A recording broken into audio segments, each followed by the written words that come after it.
Thank you to the deVeber Institute for putting together this lecture series and for inviting me to speak. And I just want to make sure that I actually am unmuted. Okay, great. I'm Dr. Sephora Tang, an outpatient psychiatrist working at a large academic acute care hospital in Ottawa, Ontario. The views that I present tonight are my own and do not represent the institution for which I work. Tonight, I am hoping to provide my perspectives as a clinical psychiatrist in the debate over Bill C-7, which opens the door for medical assistance in dying, also known as Maid, to those who are not dying. Before I begin, I have been asked to provide a cursory overview of Maid legislation in Canada, just to recap the events of the last 5 years.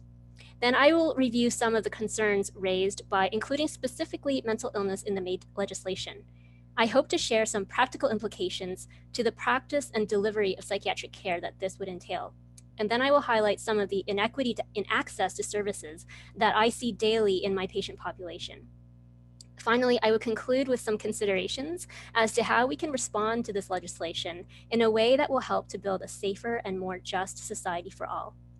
The next couple of minutes as I provide a summary of the legislative process thus far will be familiar to those who heard Dr. Leonie Herx present last evening, as this will be a recap of what she shares. So feel free to tune out for the next couple of minutes if you heard her, otherwise continue listening.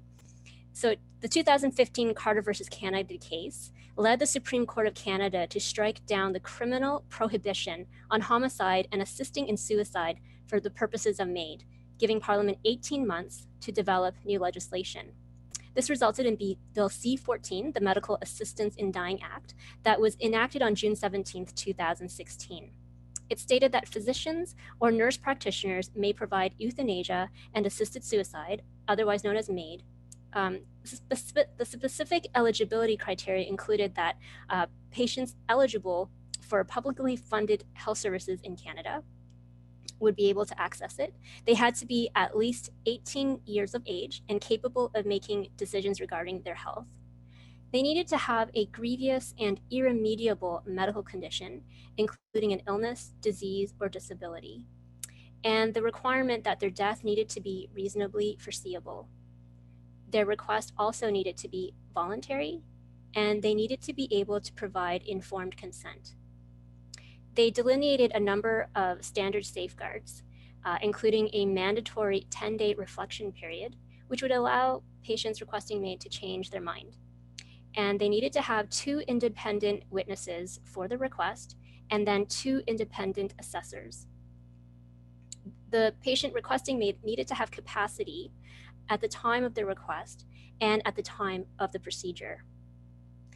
Note that under Bill C-14, medical assistance in dying was made a healthcare right under the Canada Health Act and thereby had to be publicly funded and accessible. Importantly, no similar right exists to access palliative care or other supports such as disability or home care. Then in 2019, a court challenge at the Quebec lower court involving 2 individuals, Truchon, who suffered from cerebral palsy, and Gladu, who suffered from post-polio syndrome, who wanted a right to Maid but were not dying. The judge ruled that the reasonably foreseeable death requirement for medical assistance in dying was unconstitutional. Despite an outcry from over 90 disability rights organizations and hundreds of concerned doctors, the government did not appeal this lower court ruling. This is very unusual in that a government would allow a lower court ruling from one province to dictate changes to federal legislation. Now, in 2020 and 2021 with Bill C-7, this was the government's response to the Truchon ruling, which removes the criterion that death needs to be reasonably foreseeable. Besides that, it goes well beyond what the Truchon case had ruled by removing the safeguards that were initially felt to be important to protect vulnerable persons under Bill C-14. Bill C-7 was tabled in Parliament in February 2020, but due to the prorogation of Parliament was reintroduced in October 2020. Bill C-7 passed 3rd reading in the House of Commons in November and was passed in the Senate with a number of additional amendments. The government responded this week to the Senate's amendments by accepting some of the changes, including accepting eligibility for mental illness as a sole diagnosis criteria, through a sunset clause of 24 months. Originally, the Senate had proposed 18 months. The debate started yesterday before voting is to come in the coming days. So here are some of the changes to the Maid regime under this new Bill C7. It removes the requirement for death being reasonably foreseeable. It does so by creating two tracks. So track 1 for those whose death is reasonably foreseeable, and those whose death is not reasonably foreseeable is known as track 2. Under track 1 for reasonably foreseeable death, there is the removal of existing safeguards, including the removal of the 10-day reflection period and removal of the requirement for final consent, meaning they don't need to be capable of consenting at the time of administering the Maid procedure. There was also a reduction in the number of witnesses from 2 to 1, and now this witness can also be a paid healthcare worker. Under track 2, for those whose death is not reasonably foreseeable, this would include any disability, chronic illness, and in 24 months, mental illness now as a sole diagnosis, whose capacities are irreversibly declined. Track 2 requires a 90-day assessment period. It requires one expert in the underlying illness to be involved. This does not mean a direct involvement in approving for Maid. The person has been informed and offered other treatment options. But strikingly, there is no requirement for treatments to have been tried or to even ensure availability of treatment. This is the same provision as in track 1, but clearly the stakes are higher for a person who could recover with treatment and have decades of potential life to live, but are allowed to refuse the medical standard of care. As Dr. Leonie Herx indicated last night, this will make Canada the only country in the world to make Maid available as a first-line therapeutic treatment. So now that was a summary from last night. Now, this has all occurred at a pace that has not even respected the parliamentary process when Bill C-14 was passed in 2016. Canadians were promised that a parliamentary review was to take place at the end of 5 years before further expansion to the 3 groups under study for psychological illness alone, advanced consent, and mature minors. This parliamentary review has not yet occurred, and already we are expanding the legislation. Now, turning our attention to specifically including mental illness in this legislation. When Bill C-7 was introduced last year, it explicitly excluded mental illness as a sole eligibility criterion, presumably because there was a recognition at the time that there were fundamental differences between illnesses of a medical nature, such as cancer, that have a more predictable trajectory, and illnesses pertaining to mental disorders, such as a depression whose trajectory can be variable. It is also difficult to differentiate between those who are experiencing suicidal thoughts as a result of symptoms of mental illness and those who are requesting to die for a mental illness. This is a point that differentiates mental illnesses from physical illnesses, which do not have inherent within their diagnostic criteria suicidal thoughts as a symptom of illness. Therefore, it would be prudent to treat eligibility criteria for Maid for mental illnesses differently from physical illnesses.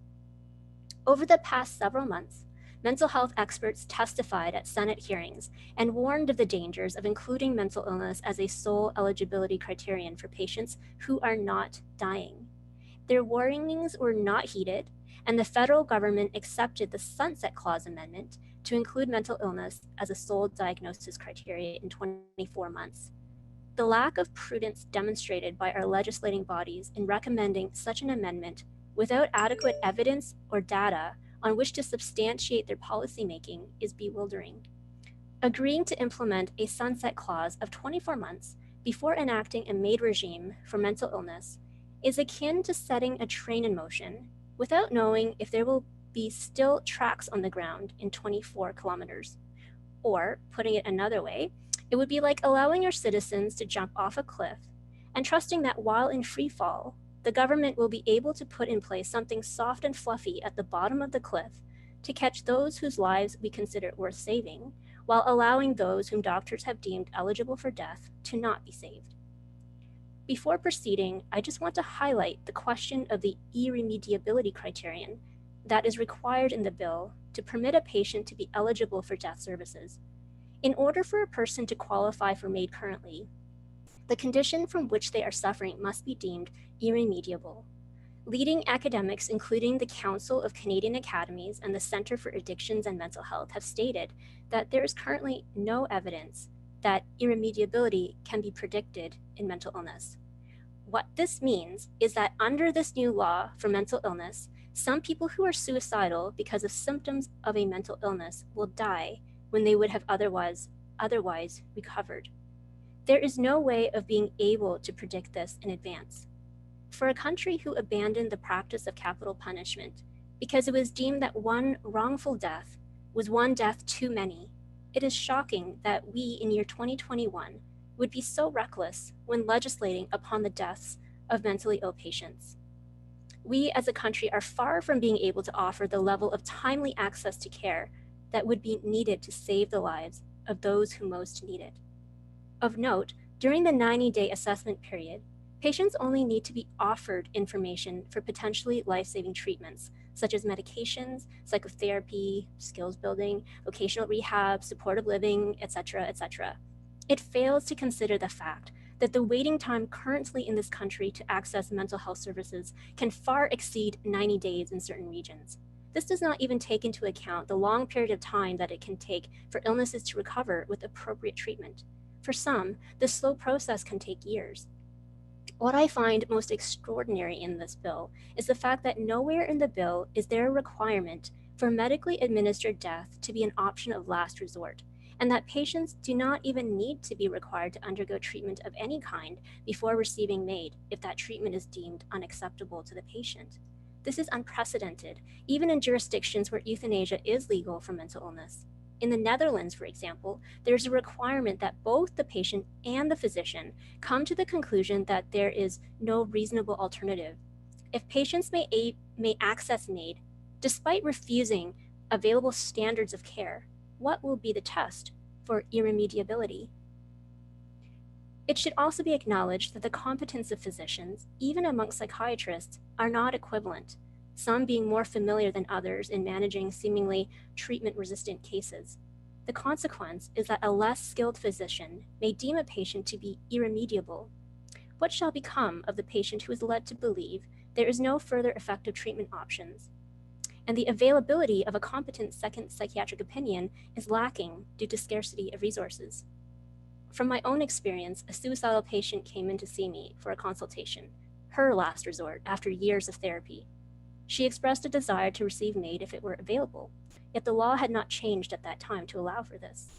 However, upon further evaluation, despite 20 years of therapy, including lengthy psychiatric hospitalizations, it was discovered that she had not been offered the basic medication management for her diagnosis.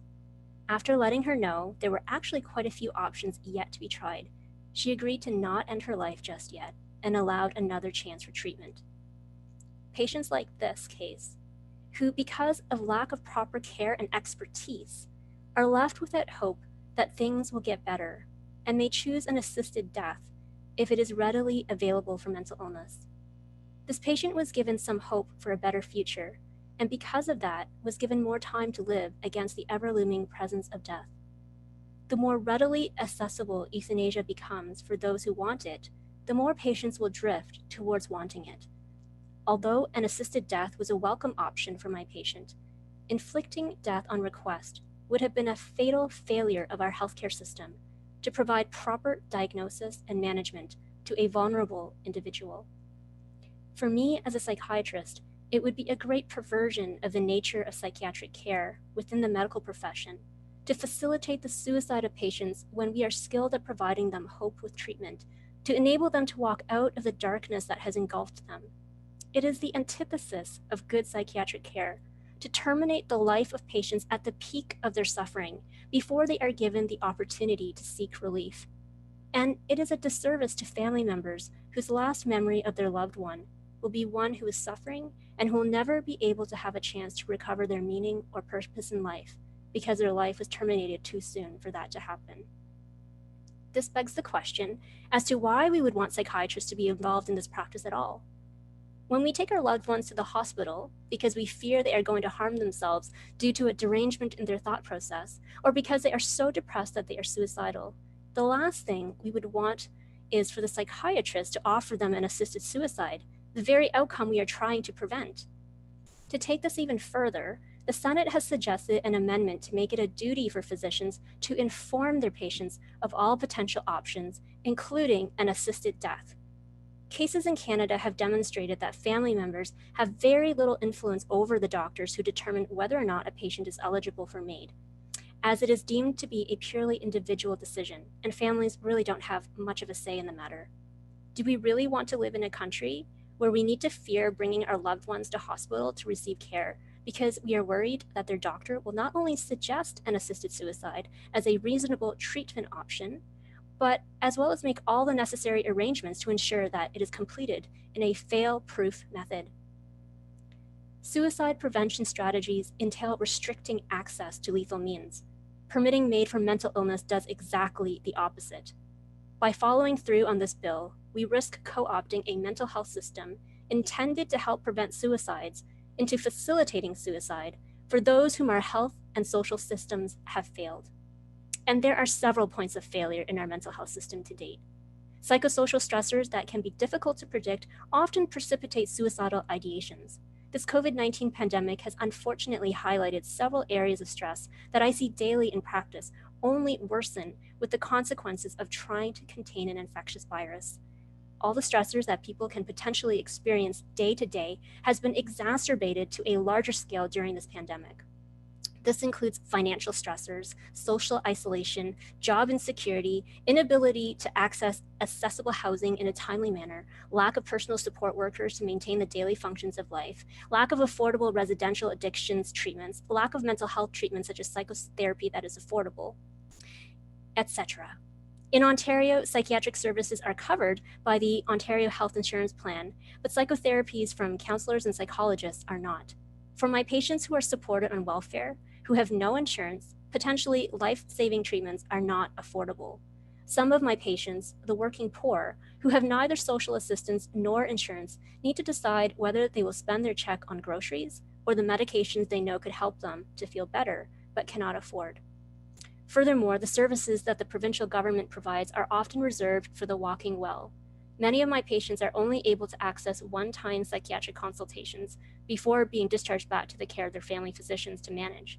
My sickest patients who are suicidal and actually need psychotherapy are turned away from community resources because they had attempted suicide in the last 6 months and therefore are deemed too high risk for community therapies. I can understand that, but then where are these suicidal patients supposed to get help? I work in the mental health profession, and even I am at a loss. We don't have the numbers of psychiatrists to be able to sustain the demand and need for psychiatric care, and our patients are suffering as a result. At the hospital where I work, we have had to close psychiatric beds because we are so short-staffed with psychiatrists. The wait times to get specialized support services are exorbitant. I've been told for some of my patients requiring care that patients in Ontario requiring intensive residential support for traumatic brain injuries can wait for up to 10 to 15 years. What are they supposed to do in the meantime? Low-cost housing is also deplorably scarce. My patients who are in wheelchairs have to wait literally years, 7 or 8 years, to get an apartment that is fitted to their height. Imagine not being able to do your dishes in the sink or cook for yourself because the counter space is built too high. Another of my patients described the blood-stained walls and bed-bug-infested low rental housing that was offered to him after discharge from hospital. For someone who has a history of trauma, the sight was enough to retrigger a spiral back into addictions and suicidal thoughts.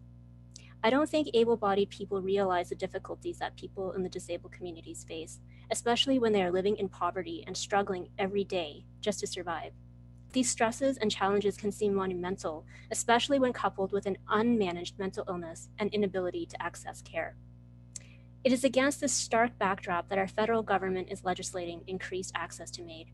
As I recently wrote in the Ottawa Citizen with Dylan, without the necessary supports in place to parallel a permissive Maid regime, individuals are left with the prospect of choosing between an assisted death or continuing the uphill struggle of living with inadequate supports. To place an individual in such a predicament is cruel and fundamentally unjust. When discussing this debate, we need to remember the needs of these people who for far too long have had their needs sidelined and unaddressed. When I am requesting that the government put a halt to Maid expansion for mental illness, it is because I have before my eyes the faces of my patients who I know would choose Maid, not because they can't recover from their mental illness if they were given the time, but because their life circumstances of poverty, addictions, and social isolation has made it unbearable to live. I ask again, is this the kind of society that we wish to build? And should we not be doing more to support the living to live rather than facilitating suicides? I would encourage each of you listening here tonight to ask yourself, what role can you play to bettering the lives of our vulnerable members of society? This could include speaking to people in the disability communities to understand what their needs are, familiarizing yourself with disability organizations, raising the issues of inaccessible care with your members of provincial parliament, and holding government accountable to providing care that is sorely lacking. This means starting work towards creating space in society where we can say that the lives of all people matter, and to build infrastructure that leads to supporting all lives, not ending them. People with mental and physical illnesses and disabilities deserve safe spaces where they can go for life-affirming care without worrying that the doctor assigned to treat them might suggest a lethal injection unsolicited in a time of vulnerability. Advocate for safe spaces for your care and the right to have a choice in receiving care from a doctor who you can trust to value your life at all stages of your life without exception. To attain this, we need to also protect the rights of medical professionals and institutions to practice according to their conscience in declining to participate in facilitating life-ending processes against their will. Without this freedom to practice medicine with ethical integrity, our society will have killed the heart of medicine, and in doing so, the lives of our people as well. I will leave you with these words by Mark Hennick, a mental health patient and advocate with the Mental Health Association, who made this poignant statement to physician attendees at the 2017 Canadian Psychiatric Association conference, whom I paraphrase. Quote, "If I had died at the time that I wanted to, at all the times that I wanted to, I would never have been given the time to figure out that I didn't want to." Patients turn to their doctors for help and for hope. If you physicians don't fight back to fight for our lives, we won't be alive today. Patients need to know that there are people they can turn to who will help them and fight for them, end quote. Against the bleak backdrop of Bill C-7, we have an opportunity now to advocate harder for safe and equitable access to care for all. Let's not fail in doing what we can and what is necessary to build a safer, more inclusive, and just society. Thank you for your attention.